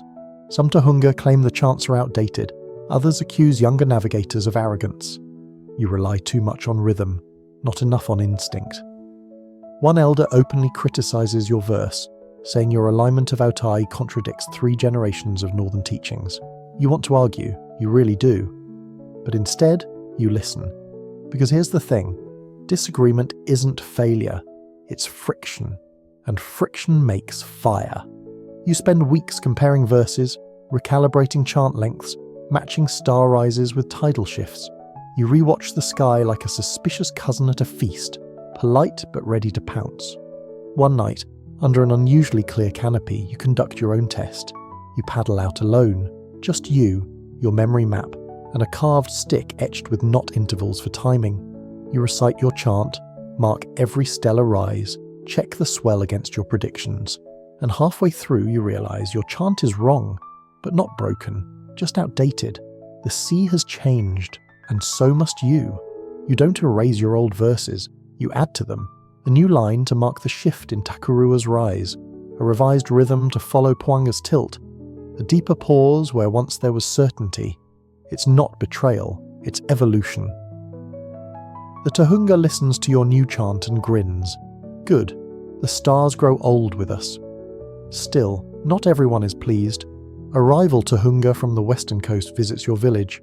He listens to your chant, then stands up and declares, "This is why the fish don't bite anymore." A quiet gasp spreads. Even the dog lifts its head. You smile calmly. Maybe they just don't like your chant. The village laughs. The tension eases. The Tohunga glares but says no more. Later, you share a bowl of hot broth with him anyway, because shared broth makes better neighbours than shared grudges. A quirky tidbit? There's a belief that when stars shift, it means someone important is about to be born, or about to die. Either way, something big is on its way. A midwife quietly asks if you've seen Tamangaroa, the shark-shaped constellation. Swim higher lately, you have. She nods. Then twins, definitely twins. You start teaching your apprentices to expect change, to chart uncertainty. You introduce a symbol in your memory chants, a brief silence, just 2 beats. Not for mistakes, but for what might be. A placeholder, a breath of humility. You begin carving new star tools, one with adjustable arms, another with feathers that shift freely in the wind, imperfect on purpose. You name them things like Wetungaro, the lost star, and Te Anga Hurihuri, the changing hull. These names aren't just poetic, they're reminders, anchors in an unanchored world. You also revisit the Warrenwe carvings. You notice how some stars were depicted with wide, staring eyes, watchful. Others with twisted mouths, warnings maybe. You start sketching a new panel, a navigator with stars floating above his hands, not fixed, in motion. The Tohunga sees it and chuckles. Careful, he says. People might think you're inventing a new sky. You shrug. Aren't we always? Historians still debate whether the Maori ever revised their chants. whether they admitted shifts, whether chants were flexible or sacred and unchanging. You now know the truth. Sacred doesn't mean static, it means respected, alive, open to growth, so you grow. You add caveats to your teachings. You introduce young students to the concept of maybe. You teach them how to listen harder when things feel off. And when a star doesn't rise where it should, you don't panic. You pause and you adjust. Because true navigation isn't just following a perfect sky. It's knowing when the sky's rewriting itself and finding your way anyway. You don't remember the exact day it happens. It's not a grand ceremony, not a lightning bolt or a chanted declaration. It's just a quiet moment when someone new, nervous hands, unsure voice, young enough to still think coconut bruises are fatal, asks, "Can you show me?" And you realise you're the teacher now. It starts small, a single apprentice, then 2, then 3, word gets around. The navigator with the chant that adjusts, the one whose fishhooks never tangle, the one who sings the stars like they're gossiping back. Your new role feels strange at first. You still feel like the apprentice yourself, still test new verses in secret, still flinch when Takarua rises late. But now, there are eyes watching you as you hesitate, then move anyway, and you realise that your uncertainty is the lesson. You don't teach like your Tahunga. He used riddles, silence, eyebrow raises, and the occasional well-timed fish slap. You use metaphors and laughter and chants that include reminders like, "Don't touch jellyfish, ever." One of your apprentices is precocious, quick-tongued, smarter than you're ready for. She questions everything. Why this chant? Why that star? Why can't I wear feathers on my elbows? You answer most of her questions. The feather one, not so much. She asks once, "How do you know when to trust your gut instead of the chant?" You pause, thoughtful, when your gut sings louder. Historians sometimes speculate whether navigators passed on knowledge in rigid forms or allowed apprentices to innovate. You now understand it was both. Firm roots, flexible branches. Your apprentices build their own memory tools. One crafts a tiny star chart out of fish bones. Another weaves currents into songs so fast even you can't keep up. The youngest ties feathers to her toes because she swears it helps her feel the wind better. You decide not to question that one. Yet, you teach them how to map without drawing, to feel without seeing, to pause instead of panic, and most importantly, how to laugh when the sea slaps you. There's a chant you teach them, one that isn't ancient but feels like it is now. The stars move slow, the sea moves fast, your paddle follows, your heart holds last. They repeat it back to you on long paddles, their voices high and thin but sure. Of course, not everything goes smoothly. One apprentice insists that clouds shaped like turtles mean excellent fishing. Another forgets a reef and nearly runs the canoe aground. A third becomes convinced that dolphins are delivering secret messages. "Only to me," she insists. You correct them when needed, but not too harshly. Because you remember when you used to chant to logs, swore by humming shells, and thought a glow-in-the-dark mushroom meant you were destined to discover Atlantis. One evening, you take them on a surprise night paddle. No chant, no tools, no firelight, just stars and silence. You wait for them to speak. The youngest says, "I'm cold." The boldest says, "We're north of the reef." The quietest says nothing for a long time. Then softly, "Takarua just blinked." You grin in the dark. Then we're almost home. They begin to hum, a soft, fractured version of your chant, mixed with their own strange additions, extra beats, bird calls, a verse that might be about soup. It's perfect. A quirky custom emerges. Each apprentice is gifted a carved fishhook when they pass their first solo test, but instead of giving it to them, you hide it in their kit. Let them find it later, usually after they've doubted themselves. One finds hers after a successful reef crossing and immediately bursts into tears. You pretend not to notice, just nod and say, "Tied it upside down though." She glares at you, still sniffling. "I hate you." You laugh. Good, you're learning. The Tahunga watches all this with a look you can't quite read. Pride? Nostalgia? Relief that someone else is now the target of daily questions? He finally speaks one afternoon quietly. "You're doing well. They remember you, even when you're not speaking." You blink. "Wait, are you retiring?" He snorts. "I said you're doing well, not that well." Still, the shift is clear. He joins fewer voyages now. sits more often in the Werenui, watching the fire, his staff resting across his knees like a sleeping companion. He lets you lead chants now, corrects you rarely, only when necessary, only with eyebrow. You feel the weight of legacy more now, not as pressure, but as inheritance. Not something to replicate, but something to replant. The knowledge you carry isn't yours to keep. It's a canoe, meant to be passed down over and over, so it never stops moving. You once thought being a navigator meant always knowing where you were. Now, you understand it's about helping others find their way, and sometimes the route they take will be different. But if your chant echoes in their paddles just a little, you've done your part. You sit by the water with your apprentices. The youngest one asks, "Do the stars ever get bored of watching us?" You grin. "Not yet, but keep singing. They like a good show." It starts with a shimmer on the horizon. You spot it one morning from the cliffs above your village, the place where you sometimes take apprentices to map the sky and argue about whether that one cloud looks more like a dog or a disappointed grandmother. But today no one's joking, because that shimmer isn't natural, it glints, it moves oddly. Not like a waka, too rigid, too bright, too tall. You squint. The sea breeze whispers something you can't quite understand. Behind you, one of your students squints and murmurs, "Is it a trick?" You wish it were. By midday it's closer. A tall ship, sails billowing like white cliffs, hull black as driftwood burned too long, people visible on the deck, pale-skinned, metal glinting at their hips, voices that echo strange rhythms across the water. Foreigners.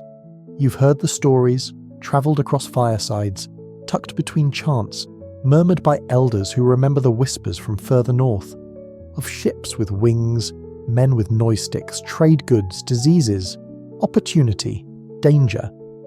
Historians today debate which waka saw the first European sails, which village was first to barter, first to suffer, first to adapt. You only know this. Today, your village has become one of those questions. The Tohunga stands beside you, silent. You glance at him. He's frowning, not with fear, but with calculation. The stars still shimmer overhead, as if unaware that something very unstar-like is approaching. You're summoned by the chief, asked to speak on behalf of your people as a navigator, someone who reads signs, follows change, knows how to interpret the unknown. No pressure.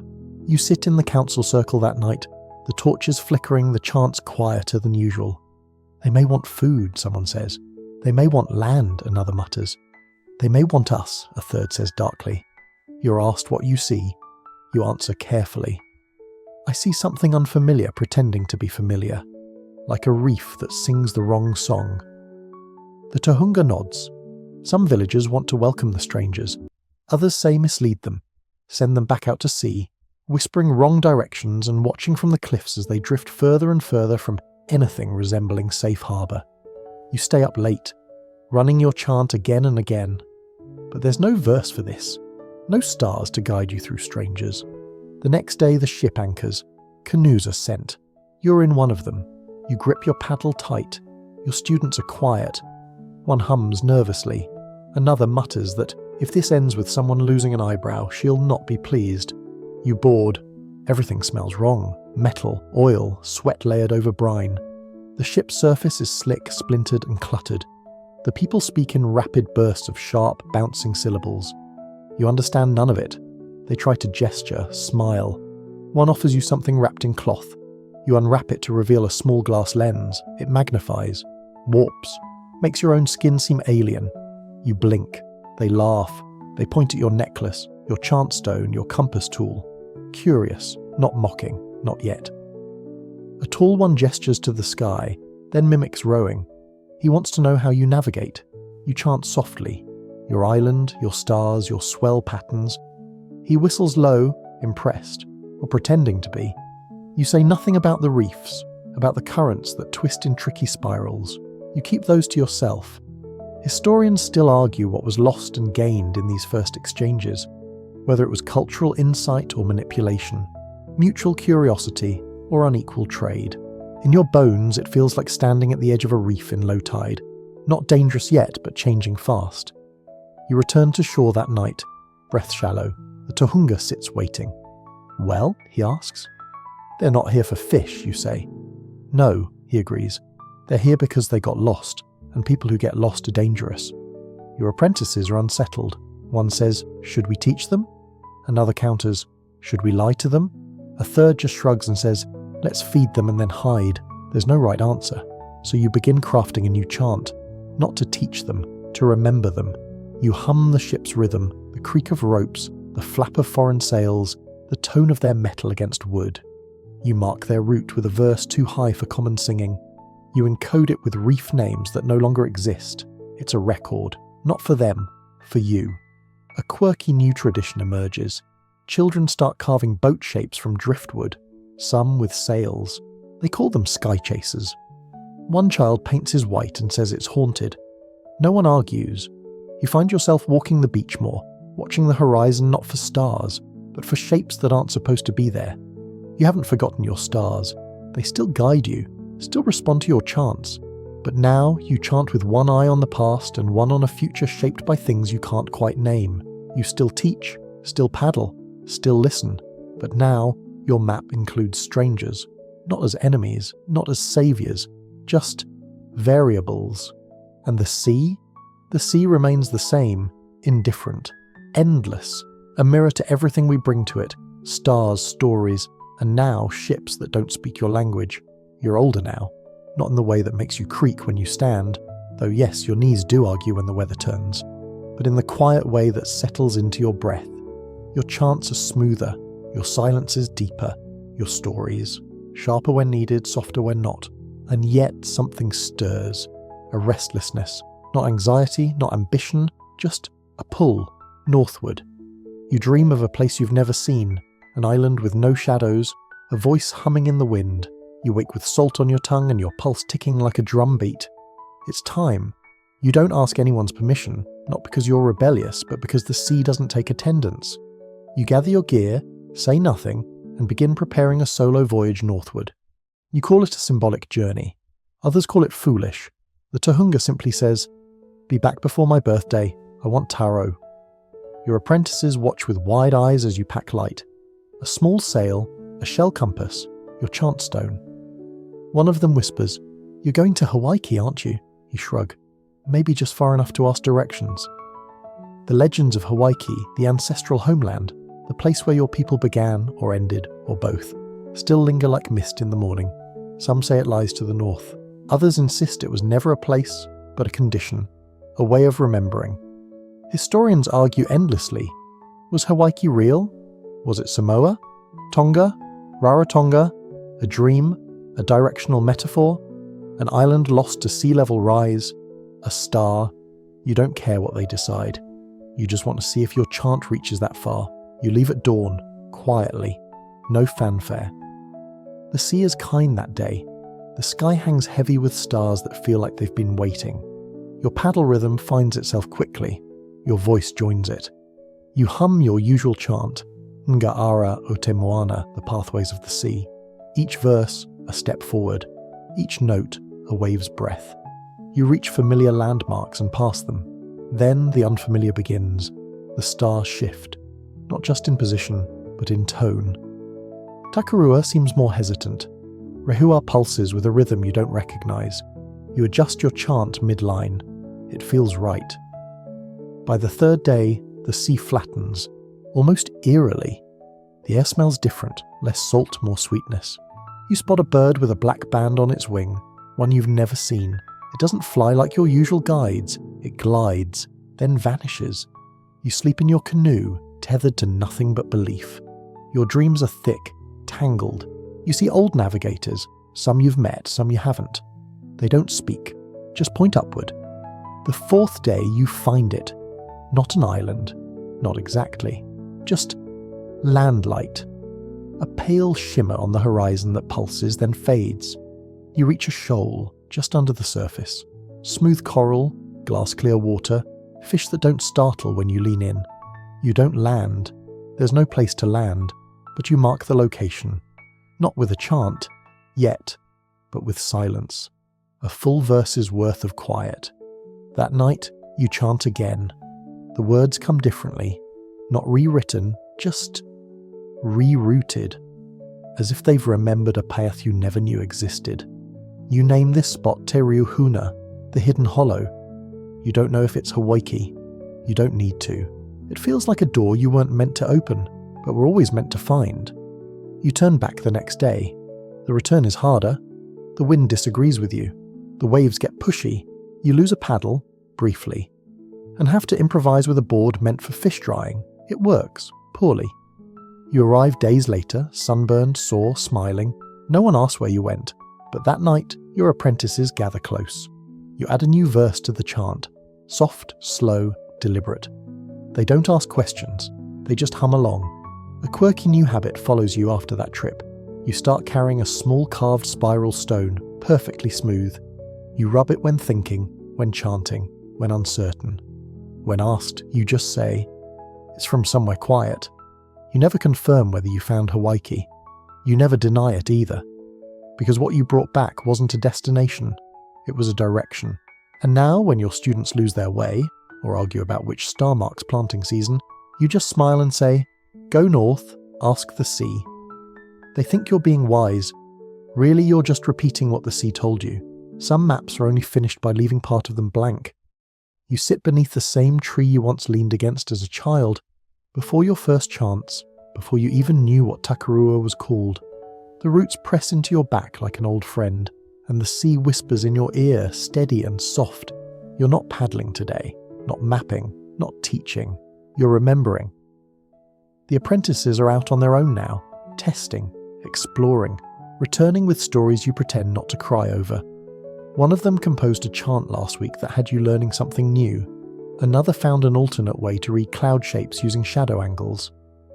"I call it the bird thought method," she said proudly. You have no idea what that means, but she does, and that's enough. Your Tokotoko staff rests beside you, its carvings faded in some places, deepened in others. You run your fingers over the spirals. Each one holds a voyage, a verse, a mistake-turned lesson. The Tohunga passed last summer, quietly, in his sleep, wrapped in a cloak he'd woven from his own maps. His staff now leans against the front of the Awarenui, where kids run past it every morning, pausing only to tap it for luck. He taught you how to listen, how to wait, how to feel the swell in your ribs. But he never taught you how to stop, because really no one ever stops. You still rise before dawn, still whisper to the stars, still hum to the sky. Your chant is slower now, but richer, wiser, woven with pauses, space for others to join in. The villagers speak your name with quiet reverence, not like a hero, but like a mountain, familiar, steady, always there. The carved stone you placed long ago, at your first landfall, has moss growing in the grooves now. You visited it last month, sat beside it, sang to it. The waves answered with soft applause. You've begun carving a final gift, a small paddle, not for water, but for memory, each inch etched with a star path, a map not for the sea, but for the soul. When it's done, it will rest in the Awarenui rafters, just above where the youngest sleepers lay their heads. And your name, it's already started to drift into chant. You hear it sometimes, lightly woven into verses that weren't yours to begin with, sometimes mispronounced, sometimes exaggerated. Once someone claimed you rode a flying ray across a typhoon. You don't correct them, because soon enough, you'll be a constellation too. And what matters isn't the accuracy, it's the direction. You dream more often now. The dreams are calm. The sea is always glassy, the stars always clear. No storms, no doubt. Just drifting toward a light that feels like home. One night, an apprentice sits beside you in silence. After a while, she asks, "What's the last thing the stars say?" You smile. They say, "Rest." She nods. You hand her your chant stone. She doesn't say thank you. She doesn't need to. Now, the sea quiets. The chant softens. You breathe slower, deeper. The stars stretch across the sky, no longer guides, but guardians. Watchful, patient. The waves, once teachers, now rock you gently, like a cradle made of salt and thyme. The night air is cool against your skin, and the breeze no longer carries questions, only memories. The kind that hum low in your chest, steady as a heartbeat. You lie back beneath the sky, your fingers resting on worn wood, your breath sinking with the tide. In, out, like paddling in a dream. The fire has burned down to embers. The voices of the village are quiet now. Even the birds have folded their wings.